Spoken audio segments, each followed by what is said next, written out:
Hello, how are you? This is JMO, episode 4 of It Is What It Is, and I'm really excited to be here. I had some really cool things happen in the last, couple hours or so. My cousin just called me and he had some awesome advice for the podcast, which I was super excited about and I'm really appreciative. So, shout out to my cousin Brock for that. That was really cool. What else? My buddy Junior texted me. I was literally sitting down to record this episode and he texted me and he was like, "Yo, what's up, SA?"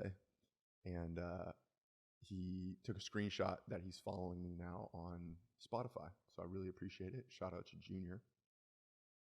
And I also wanted to start this episode off by thanking my Uncle Doug, because my Uncle Doug and my Aunt Heather, they are both amazing, very supportive, and I really wouldn't be here in Texas without their support, without their love. So my Uncle Doug, he's my biggest fan on Instagram by far, and I love that guy. He's been very supportive my whole life, a great role model, a great father as well. He's a great father, and I love having him as an example for sure in my life. I remember even when I was a kid, when my parents were going through a divorce, just starting off the episode getting real deep. But when my parents were going through a divorce, he was always around. I remember he would come over and hang out. And I remember when I was a kid, he would get us some Christmas presents and stuff. I remember very specifically that he got us a bike ramp, like that you like jump off of and everything. And I cut my knee open a couple times using that. But anyways, my Uncle Doug, just a really great guy. He, like I said, always supports me on Instagram, and it's cool because he's more religious in than I might be, and he still loves me for who I am. It's rad. And I just listed 3 people, boom, right there, that I'm really appreciative of: my cousin Brock, my buddy Junior, and my Uncle Doug. And my cousin Brock, he's got amazing ideas. That dude is hilarious, way funnier than I am, and that guy keeps me laughing. Junior's been supportive of my dreams since I was a little kid playing baseball. That guy could put a smile on anyone's face for sure. He is the nicest, kindest guy. And then my Uncle Doug, like I just told you, super supportive. So if you have anyone in your life like that, you're very lucky as well, and you should shoot them a text. We're going to get into that whole segment. I'm going to start doing that regularly as well. I started a Twitter, which is wild, and I already went through a little mini rebrand on the Twitter. I thought the Twitter account was going to be some like alter ego thing where I just posted nonsense and bullshit, but I changed it to "You should text them" is the handle, I think. I don't know. I'm gonna have to go check. But I figured I'd post and do little like fun, weird things to hopefully remind you of people in your life that you should text, and you should text them, because I'm going to do a segment like that here on the podcast. So that is something I wanted to open up with because it all kind of happened quickly. This episode, we're going to be talking about my experience in Denver, Colorado, which was very unique and very cool. We're going to be talking about urgency and patience, which was a really cool thing that I was able to talk to my buddy about. But I want to start this. What's going on with me? What's new? What did I want to talk about? Got some new ink. You can see right here. And I've had some people ask me, like, what's the difference between having a sleeve and not? And probably the biggest difference in having a whole tattoo sleeve, like I still got a little bit more work to do. But probably the biggest difference is how disappointed my mom is in me, for sure.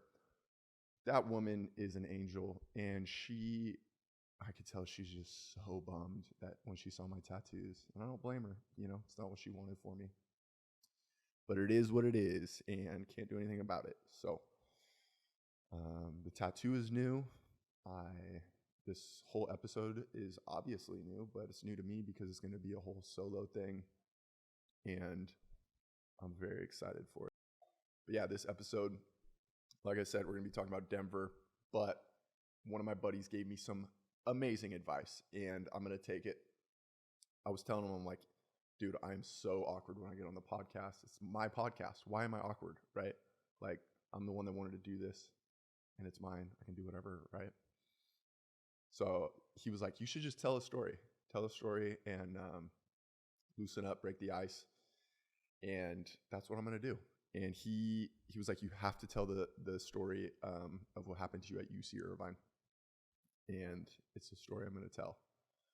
But let me tell you right now, this story is not PG.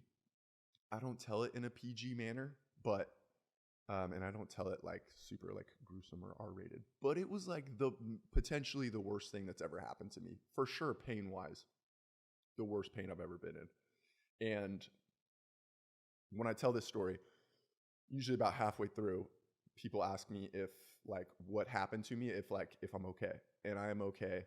My body works the way it's supposed to even after this happened to me. But it is a very just wild story. And where do I begin? If you know me, you know that I played baseball my whole life. You know that was a really big portion of my life. I played baseball from like 4 years old to 19, and I stopped playing at 19 at UC Irvine. I played for UC Irvine on a baseball scholarship. I was there for 1 year, and then I pieced out. So a whole different story. I did learn a lot there. It was a good experience. It was a bad experience, all kind of tied into one, which the yin and yang of life. But different story, different time. That for sure, UC Irvine, that my scholarship was like my mountaintop in life. And again, that's a totally different story. Very sad that is my peak of existence. But played in like 10 games and I had one hit. So there we go, baby. My claim to fame. But where to begin with this story? This story, I was 18 years old and I was playing left field in a scrimmage. And for those of you that don't know, left field is behind third base. It's on the left side of the field, left field. How ironic. But I'm in left field and it's like 2 o'clock and the sun is in my eyes, like just staring directly at it.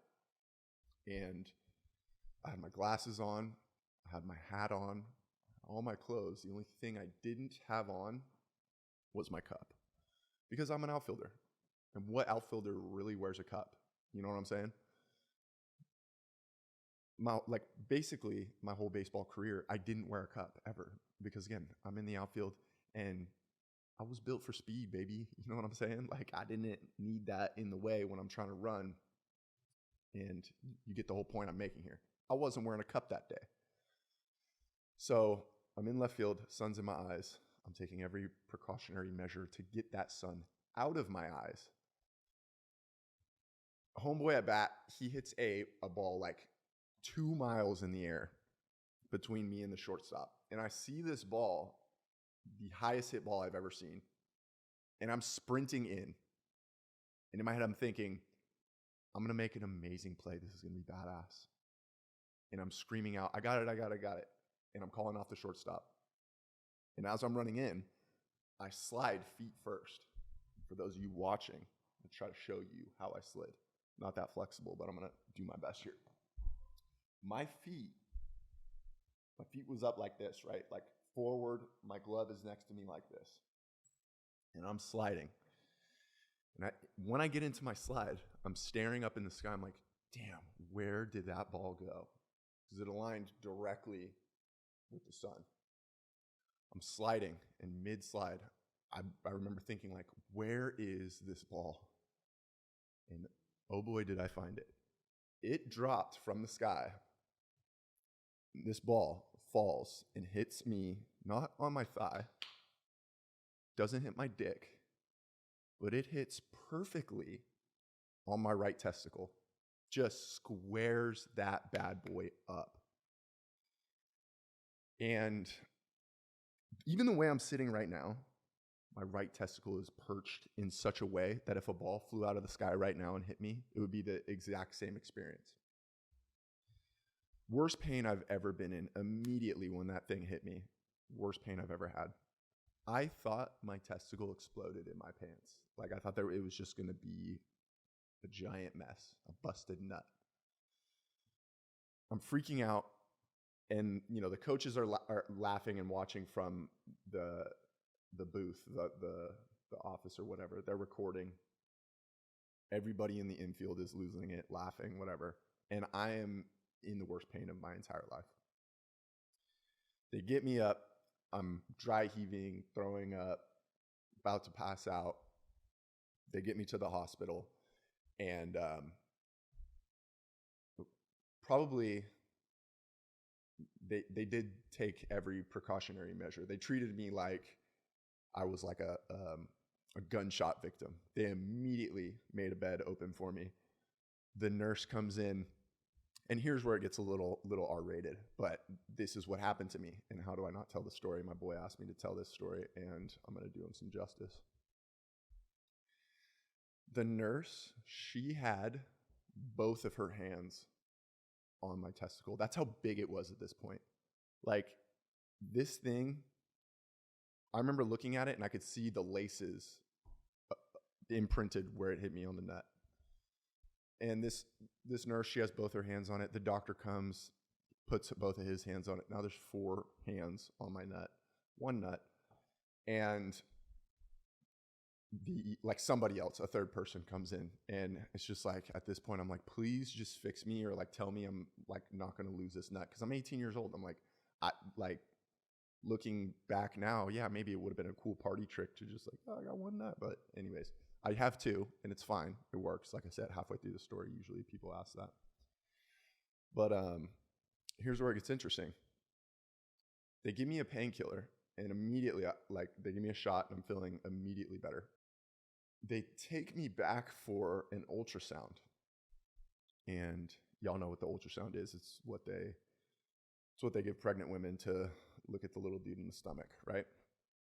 And the lady that was doing the ultrasound for me, I'm not talking shit. This is just the reality of the situation and what it was. She was an older lady, like grandma age or whatever.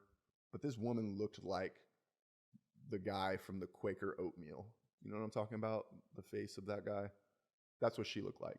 And not really my type, not my thing. Yeah, after I thought about it, not really my type, not really my thing. She takes me back there, and she's like, hey, you'll have to completely undress your bottoms. And she puts my penis on my stomach, flips it over, puts a towel over it, right? So she can just ultrasound my nut. I watch her put the goop in the microwave, and immediately I'm already panicking, because I'm like, that's about to come out of the microwave, and it's going to feel out of this world. She puts the goop on, and she starts ultrasounding my nut. And there's nothing I can do. I'm on this painkiller. I'm feeling so much better. I'm on a different planet. And, I start getting an erection, and my penis is like, and the towel falls off. And I'll never forget, I made eye contact with the Quaker Oat lady, and she was like, hey, it's all good. Just relax, take a deep breath, whatever. And I'm like, are you walking me through this? Like, this is so traumatic. I almost wish she said nothing. But I don't know what the worst part of the story is, but that has always kind of stuck with me as the worst part. But it doesn't end there. They tell me everything's fine. They're like, yeah, you have a contusion, which I guess is like a deep bruise. I'm not a doctor, clearly, but they send me home, and I had to check in with our team trainer, doctor, or whatever. Really cool, really funny guy. And I remember the first check-in that I had with him for this problem. It was like the day of Halloween or the day before Halloween, and we all dress up for baseball practice, and like we had another scrimmage or something. And obviously I wasn't playing, but I had to go walk over and get checked out. And UC Irvine's like a big medical school. So I go in there, and he comes into the little office that I'm waiting in, the little like waiting room there for sports or whatever it was. And he walks into the room. He's like, "Hey, all right, like drop your pants, let me see." And he was just like, "Okay, give me 1 second, I'll be right back." And he goes outside, and I can hear him through the wall. And he tells all the students, like the pre-med kids there, he's like, "You guys got to come see his nut. Like, it's way worse than I thought it was going to be. Like, come in and I'll show you." And I'm sitting there thinking, like, no way. He's about to parade my injury around. And so they all come in, they all look at it. And I asked him, I'm like, "Dude, are you serious?" He's like, "Yeah," like I had to show him. It was like this big at that point. Like it was like, and I had to walk like a duck, like with my legs all weird and everything. It was brutal. It was so bad. I think I was out for like a month or two. And the trainer, he tells me like it could hurt the first time that you do the squirty squirt. It could hurt is kind of what he told me. And that too, I was like, oh my God, like I was panicking for a while, and it did not, thank goodness. But that's my story. And I don't know if it made me more nervous to talk about the stuff I want to talk about or if it helped, but that's my story. And feel free to ask me any questions about it if you want. It's a pretty funny story in my opinion. But that was UC Irvine. That was the worst pain I've ever been in, for sure. I really can't imagine any worse pain, honestly, except I guess maybe both of the testes getting hit like that. Which, like, again, another conversation, different story. Did that hurt worse than childbirth? I'm going to say yes. I'm going to say yes on that. But don't know, because men can't have babies, so I will never know. Cool. That was a fun story to tell. Not going to lie. That was cool. What I wanted to get into, which is kind of ironic as well. I was just talking about sports and coaches and all that stuff. Last episode, I talked about seeing one of my old high school coaches, Coach Ross, great guy. And in Denver, I went to go see a really good buddy of mine. I'm gonna leave his name out of it. I'm sure he'd be fine with it, but I'm gonna leave his name out of it. He is absolutely crushing life right now. I'm so proud of this guy. Him and his fiance both. They're both absolute rock stars. Really cool people. They live in Denver. My buddy's from Colorado. His fiance is from where I'm from in San Luis Obispo. She's real sweet, really, really funny girl. And they are absolutely crushing it together, which made me think kind of like where I'm at with relationships and everything, and if I'm really trying as hard as he is. I don't know if I am, but I got some other stuff going on. I got this endeavor, music, and some other things I'm trying to figure out and work on. But in any case, we're going to be talking about coaches. We're going to be talking about some advice that he gave me. I had a really cool experience in Denver. Talk about Denver for a minute. Denver is a very interesting city. Here in Texas, people think I am a hippie Californian. They're like, "Oh, you have crystals and rocks in your bedroom. You have a little black cat, and you listen to reggae music and things like that." And they think I'm a hippie. False. Go to Denver. Denver is very hippie. Not in a bad way. I'm not talking any shit on it. It's hippie though. I get this Airbnb, and it was super rad. It was a beautiful home. It was really cool. And that home had like 2 different living room areas, and it had the second story had a couple more bedrooms, and then the top had just like a deck with like a TV out there. But in both the living rooms, there was no TV. In any of the bedrooms, there was no TV. They had a little TV in like a little office nook area inside the home, and then a TV on the third story. And I kept telling my buddy, I was like, dude, this bothers me. There's no TV in the living room. Like when we were all hanging out, and the three of us, like I even told them, like, it's just so odd that there's no TV in here. And they were like, no, that's a Denver thing to not have a TV. And I was like, really? And they're like, yeah, like for sure. And it kind of grew on me, even after the experience of not having a TV in the house, because I got to sit down and talk with my buddy both of those nights and his fiance. And we talked and we laughed, and it was really cool. We didn't have any like distraction in the background, because I'm a big like turn on the TV just as some background noise, and we'll hang out. We'll have a drink and laugh or whatever. And there was no TV, which was really interesting.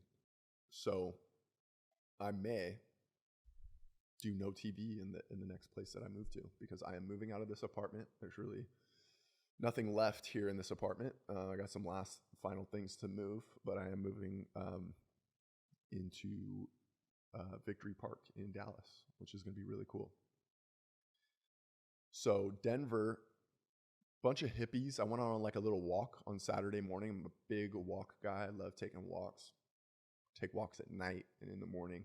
But I go for a walk and people are smoking weed. People are walking with their dogs and their kids. They're playing outside. It was a really cool scene for sure. It was a fun scene to see that kind of life and movement and all that kind of stuff, just being outside. And something I learned about Colorado and Denver was you can experience every kind of weather in an hour in Denver, which we did. My buddy and I, we went to, I forget the name of the lake, but it wasn't too far from Denver. It was about an hour up into the mountains, and we hiked for a mile. And on the way there, I didn't pack very well at all. I looked at the weather and I'm like, oh, I should be fine with just some pants and a t-shirt. For the hike, I wore shorts and a t-shirt. We go out there, we hike. We're out by the lake, and it was absolutely beautiful. And all of a sudden, this wind like rolls in, and there's snow, and it's hailing. And I'm in shorts and a t-shirt. And everyone out there is in like their pad of Gucci, and they're like in hiking boots and head to toe, just looking like they're going to take on Everest.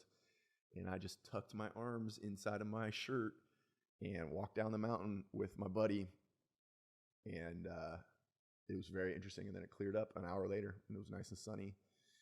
So that was a trip, but it was absolutely beautiful. And the Colorado, the Denver, that lifestyle, I see how people get addicted to it and want to live in Colorado for sure. I don't think it's for me. I would love to go visit again and hang out, because it was absolutely beautiful and I had a really good time. But I don't know if it's for me. So I'm going to take a quick look. Let's see. So my buddy, he's a coach, and he's a really, really good coach as well. He's phenomenal at his job.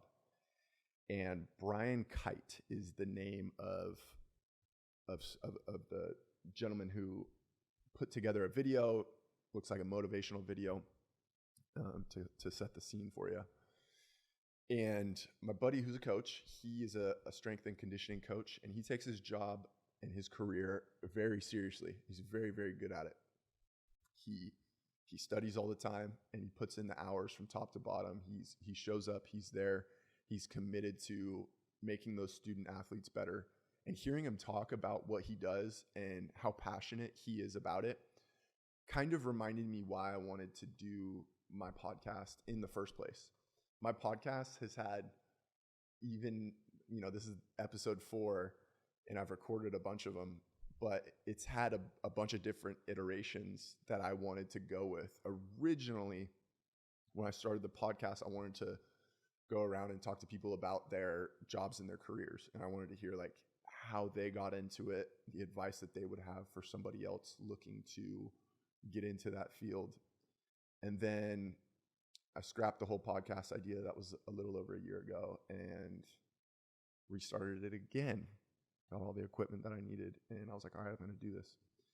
And I was thinking like, okay, what am I going to do as a topic for a podcast? And the topic I landed on, I was going to do a whole podcast, and I was going to call it Advice to My Child, was what I was going to do a podcast on. I was going to sit down with my friends and family and stuff and say, hey, what advice would you give to my child or your child or whatever it might be? And what would you like to say to your child, in the future or now or whatever it might be, and kind of just get some life advice and do that. And then I was like, you know what? That's cheesy as fuck. Like, I can't do that. And you can only talk so much about, that kind of advice and everything before it's just like redundant and the same thing. And then there was some other ideas and this and that. And a friend of mine here in Dallas was like, dude, you just need to start your podcast and you need to get it out there. You need to get it rolling, which is advice I've been given in other aspects of my life too, with work and things like that. But he was like, just put it out there. If it has no name, call it No Name Podcast. And when I came up with It Is What It Is for the name, I was like, you know what, that's dope, and I can change it at any time. And when I originally started it, I was thinking like, okay, cool, I'm going to throw these parties and have experiences around the podcast. And that's what I went to school for. I went to school for experience management, specifically Parks and Recreation Tourism Administration. And I got my degree in sports management, but that is all just a very fancy way to say event planning. And I figured, okay, cool, I'll do events around my podcast. I'll have parties, or I'll have different events, or certain things going on, and we'll do really cool different things during the podcast. And it'll be an experience-based podcast. And it still is an experience-based podcast for sure. It's just not so much centered around, I wanted it to be like big groups of people. And I do have 4 of these Shure microphones, so it will be a hybrid of that. And what I'm doing now, where I'll be going around and hanging out with different people and figuring out like what their dreams and aspirations are and things like that. I think from top to bottom, every different iteration of the podcast that I wanted to do, I think it will be relevant in the podcast that I have now. So there is a little bit about me in this podcast, which I did want to share and kind of get out there. But back to my buddy in Denver, great coach. And he kind of reminded me about all of that. And his fiance, she's working towards her dream as well. And her dream around fitness and helping other people achieve their fitness goals. And her mindset on it is very unique, like her take on it. And I find that very inspiring for myself as well. But he was telling me, my buddy in Colorado, he was telling me about this Brian Kite, and he was saying how something really resonated with him. And the way my buddy talks to me, this guy, I've known him since I was, 22 or 23. I've known him for, 5 or 6 years now. And he is for sure, hands down, one of my best friends. He keeps it 100 with me all the time, to a fault almost. That dude tells me the truth when I need to hear it, when I don't need to hear it. He is a great coach. And what's wild is another buddy of mine here in Dallas, I'm just like, buddy this, buddy that. How can you guys even keep track? He was telling me the other night, he said, hey, you know what? You can't connect the dots going forward. You can only connect the dots going back, like looking back. Like you never know where you're going to get or how you're going to get there, right? You might have like a vision in your head of where you're going to go, how you're going to achieve all of that, but you can only connect the dots going back. And connecting the dots going back, what my buddy in Colorado has always been good about is keeping it 100 and telling me the truth, the honest truth, when I don't want to hear it, when I do want to hear it, whatever it is. And he's such a good coach in the way he explains things. And like I said, we're going to be talking about urgency and patience, because what he told me was something that he learned from this guy, Brian Kite, and something that really resonated with him and what he's doing with coaching for strength and conditioning and all that stuff. He's working with high school kids. He's working with college kids. He's working with different club teams. And he studies all the time. He's always reading. He's always trying to better his craft. And it really inspired me to better my craft and to dive deeper in what I'm doing. He was talking to me about time.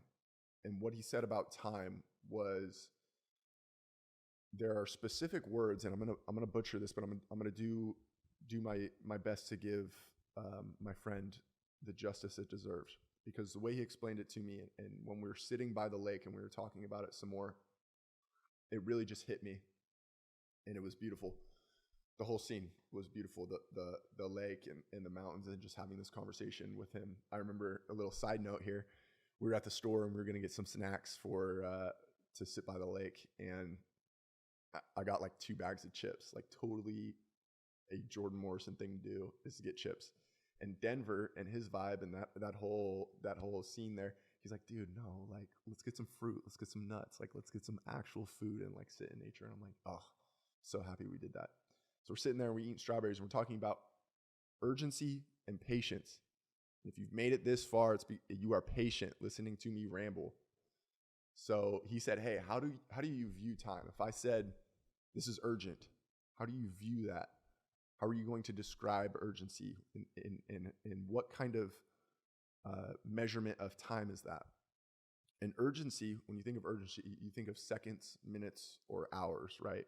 Like if something's urgent, if it is truly urgent, it needs to be done in less than 24 hours, right? It's more like in the next minutes or hours, something needs to be handled. Like if there's a medical emergency, that is urgent, right? Or if there's something with work, something's on fire, that's urgent, So urgency is something we describe in seconds, minutes, hours, all that good stuff.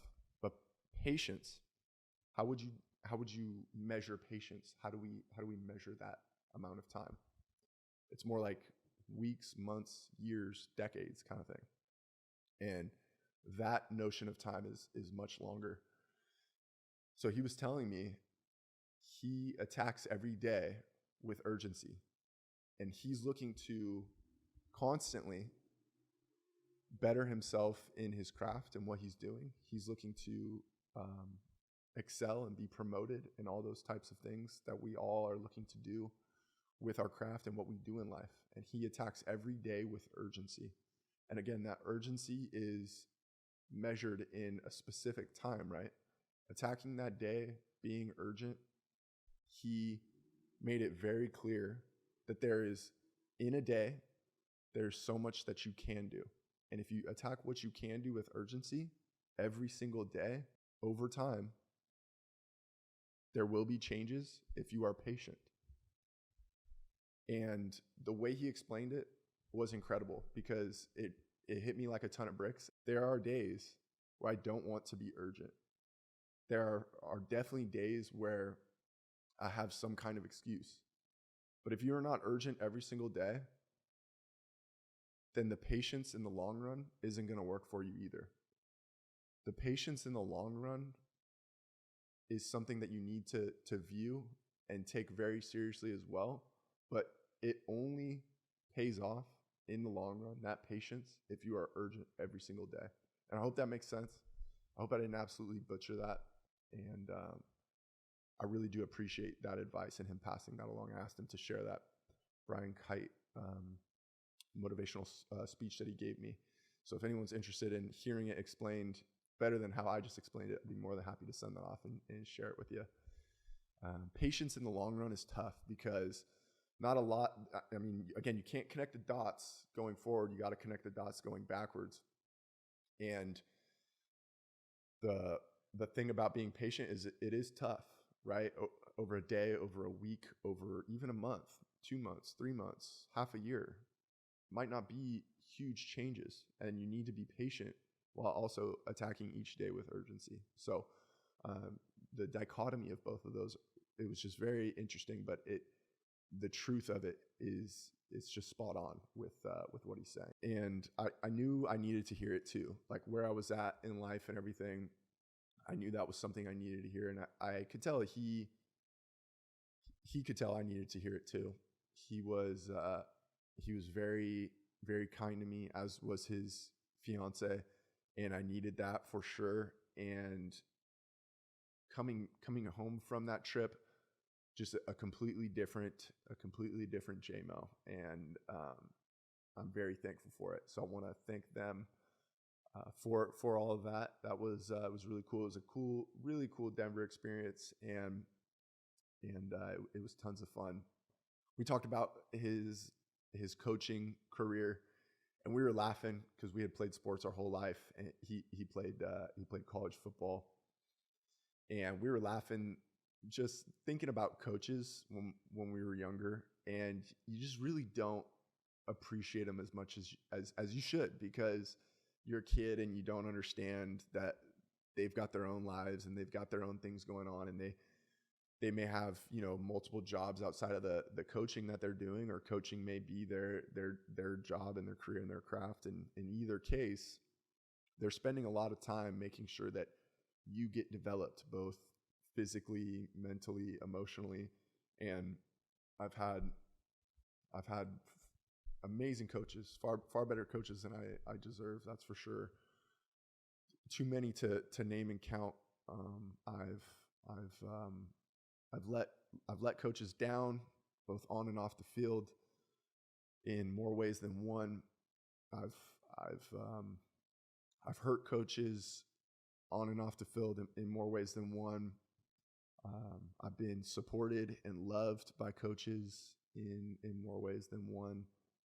And coaches are rad because they explain things differently than anyone else in your life. Your parents explain things to you, and it's just like, sometimes it's awful, sometimes it's great, whatever. But you got teachers explaining things to you as well, and that might be hard to connect to. And even coaches sometimes, it's hard to connect with what they're saying, but it's beautiful because they take the responsibility of making sure that you do leave their care better than you came in with, and that's what makes a good coach. And I've had a lot of those coaches, and it was cool to see. It was even better than cool. It was amazing to see where my buddy was at in his career, and how it's truly who he is to the core, without a doubt. And he's so good at what he does. I'm just really proud of him. And him and his fiance, they were so supportive. They were totally willing to sit down and podcast with me and all that kind of stuff. And I really did want to podcast with them. I really did, but I didn't want to miss a moment with what was with the vibe that was going on and what we were experiencing. And I was like, you know what, I'm just going to talk about that experience. And I will get them on the podcast for sure, because they both have just such a cool outlook, and it's really fun when you can sit down and have those kinds of conversations with people. So I will go back out there, and that will be for sure a special episode. So if you're thinking of any coaches that you've had, hell, it might be your dad, it might be your mom. If you've had any cool coaches in your career, in your life, you should reach out to them. You should shoot them a text, let them know that you appreciate them, and just know that coaches are cool. They'll say something to me, maybe that they wanted somebody else, in that circle of people to hear, or maybe they'll put me or somebody else through a drill so that somebody else can see how to do something right or how to do something wrong. And coaching's interesting. My buddy's really good at it. I'm very lucky to know him. So again, if you have any coaches, if you don't have any coaches, hell, shoot me a text. I'll gladly give you some coaching tips on whatever you might need. Unless it's about life, then uh, you're on your own. I don't know. Podcast has been cool, has been fun. I had a friend reach out to me and tell me that they look up to me, and that meant the world to me. That was something that I didn't expect. This friend, you know, we played sports and things like that together, and I always looked at him as kind of like a freak athlete. Like he threw kind of like sidearms and everything, and I always thought like, oh, it's like so unique, so cool, and he had just been so supportive of the podcast and told me that he looked up to me when we were younger and stuff like that. And like, if I'm being completely honest, I wouldn't imagine or say that I'm that kind of person for other people. So to hear that, it was huge for me to just like keep going. And I looking back at it, it happened a couple days ago, last week or something like that. And it was something I needed too, for sure, because I've been feeling unsure about the direction of the podcast or the topic or whatever. What I do know is I want to tell a story. I want to talk about an experience or actually experience something during the podcast. And also music for me, music is by far my passion. And what my passion is producing podcasts, producing this kind of content. I want to produce experiences. I want to produce music. And my coach buddy in Denver, he asked me, he's like, Jordan, what do you want to do? What do you want to be known for? And he told me he was excited that, I'm doing something. And I told him, I was like, if I could be my own producer of all of this content and stuff, and it's what I'm learning how to do, that'd be incredible. But really what I would love to do is to make one song where people are like, that's a good song. Like, people tap their foot, they vibe to it, whatever. That to me seems like it would be so amazing. And I plan to release my first song before the first of the year, which to some people might sound like it's being explained in terms or measurements of patience. To me, that's urgency. The first of the year is, where are we? We're in October. We got some of October, November, December. So we've got 70, 80 days, something like that, till the first of the year. For me, that's urgent. That's urgency. And I've made songs, and I've gone about doing it the wrong way mostly, and taking shortcuts and cheating it. And I've made songs, and I've listened to them, and I'm just like, no, this ain't it. This doesn't hit, and it's not the direction I want to go or how I want to go about it. So working on doing it the right way, and it's been wild. It really has been. Music is a hell of a thing. It is logical and not at the same time. It's very poetic. I think it's beautiful. And when a song hits you, it's just, there's nothing like it. And I'd love to be able to do that. So any of my friends that are in music, and if you would like to help me, please, by all means, reach out. And I would love some help. I'd love to hire some help or whatever it might be. But I'm in it. I'm about it. And that's what I'm chasing around this podcast as well. What else do we have going on?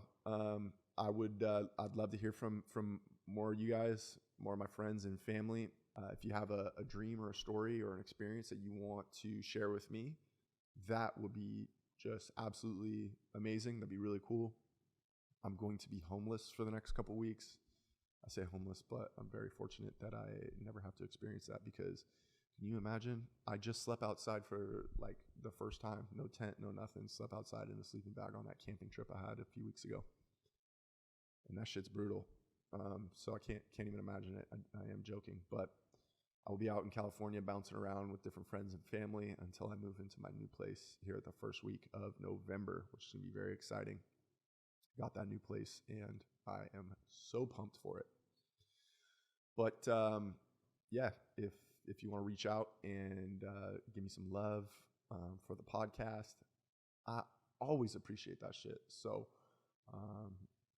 if you want to reach out and ask me about my tattoo, I got it from the man himself, Fujimoto. Thank you very much, Fuji, for all of your work. If y'all are in Dallas, I can hook you up. I can get you on that schedule. He does get scheduled out pretty quick, months in advance. I had to sneak in that schedule. Thank you, Brandon, for getting me in. Let's go, Brandon. No, I'm just kidding. But thank you, Brandon, for getting me in to see Fuji. He is awesome. He's down there at Studio 77, which is the studio he owns. And I'm really, really excited about the tattoo. That's what I got going on. I'm moving. I'm getting tatted. I'm not really lifting that much, which has been a bummer. I'm reading a lot and listening to a lot of music. If you come across any good music, send it my way. But this was my Denver experience. Denver's cool. It's a little hippie town. It's really fun. And this was urgency and patience. So wake up, attack the day with urgency. Think about my coach friend who keeps it 100 at all times. And hopefully you've got somebody like that in your life, or maybe you are that person for somebody else. But be urgent. Have the patience. You will get to where you want to go. Don't be afraid to switch it up. And you guys are the best. I really do appreciate everybody. And that's a wrap. We out here. We done, boy.